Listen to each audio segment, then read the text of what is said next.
ही सगळी थेरं आम्ही बघतो आहोत। आणि आता तुम्ही हे जे काही भांडणं लावताय, आज दुपारी कोणतरी इकडे बोलले म्हणे की आणि म्हणे संभाजीराजांच्या बाबतीत काय निर्णय घेतला होता, काय निर्णय घेतला होता मला माहिती आहे, मला आणि संभाजीराजांना माहिती आहे। पण याचा अर्थ असा नाही की आमची मैत्री तुटले, आमचे ऋणानुबंध तुटलेले आहेत। आज सुद्धा विचारा सगळ्यांच्या समोर सांगा, संभाजीराजे तुमच्या आणि माझ्या दुरावाला असेल तर सांगा सगळ्यांना। पण एक कुणकुण जी मला लागली होती की जसा तुम्ही तेव्हा माझा संजय पाडलात, तसं तुम्ही त्यांना दगाफटका केला असतं तर पाप कोणाच्या माथी आलं असतं। आणि बरं धरून चला मी संभाजीराजांबरोबर चुकीचा वागलो असेल तर मी जाहीर माफी मागतो, पण संभाजीराजांबद्दल मी चुकलो असेल तर आज तुम्ही छत्रपती शाहू महाराजांबद्दल ती चूक जर मी केली असेल तर तुम्ही का करता, तुम्ही का त्यांना पाडायला उभे आहात? म्हणजे तुम्ही चुकीचं करताय आणि आम्ही बोट दाखवल्यानंतर उलटं बोट माझ्यावर दाखवतोय की तुम्ही चुकला होतात। अरे आम्ही खाल्लं असेल शेण, पण म्हणून तुम्ही शेण खाताय। आज शाहू महाराजांबद्दल मला वैयक्तिक आदर आहे, त्या घराण्याबद्दल आहे, कारण या माणसाने कधी मी कोणतरी आहे हे जाणूनच दिलं नाहीये।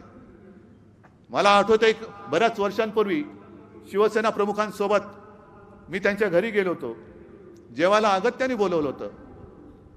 गेल्या महिन्यामध्ये मी गेलो होतो, पण असं नाही त्यांच्या वागण्यात वाटलं की अरे हा बाळासाहेबांचा मुलगा आहे, आपल्यापेक्षा लहान आहे। नाही, त्याच आदराने आणि त्याच प्रेमाने त्यांनी माझ्याशी ते वागले। हा त्यांचा मोठेपणा, हा मोठेपणा लागतो।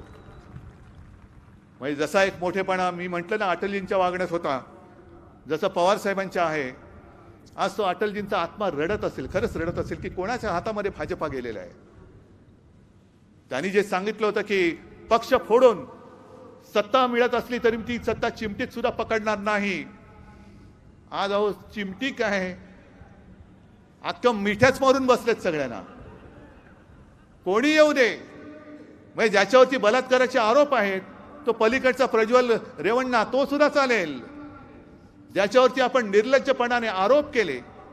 म्हणजे हेच ह्या दोन जण जे बसलेत दिल्लीत सुरतवाले, ते आणि त्यांच्या चेल्याचं पट्यांचं काम आहे महाराष्ट्र बदनाम करून टाकायचं, धराणी फोडायची, कुटुंब तोडायची, बदनाम करून टाकायचं, लोकांच्या डोळ्यासमोर खाली मान घालून जायला लागेल असे त्यांच्यावरती आरोप करायचे।